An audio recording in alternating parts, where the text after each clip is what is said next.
در گذشته در تاریخ تاجیکا در خراسان بزرگ یک تاجیک خراسانی برای پادشاه روم قدیم نامه فرستاد. پادشاه روم مسخره کرد، خندید به نامه تاجیک، گفت تو تاجیک تو میخوای که برای من نامه بفرستی؟ تو چطور جرأت کردی؟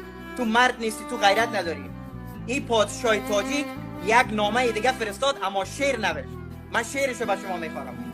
تاجیک می نویسه در نامه به پادشاه روم، میگه چو خورشید سعادت نمایان شود. چو خورشید سعادت نمایان شود یعنی مثل آفتاب. بزرگی ما برای شما معلوم میشه مثل آفتاب که تاجیکا کی هست. بله. ستاره ز پیشش گریزان شود.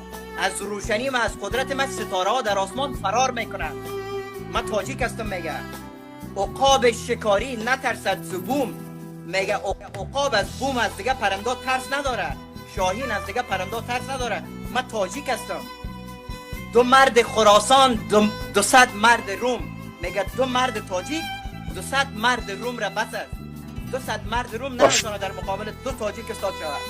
و در آخر میگه اگر دست یزدان دهد رونقم، اگر خداوند میگه برای من کمک کنه و اسکندریه زنم بیرقم، میگه بیرق پرچم خدا به اسکندریه میزنم، به مرکز روم میزنم.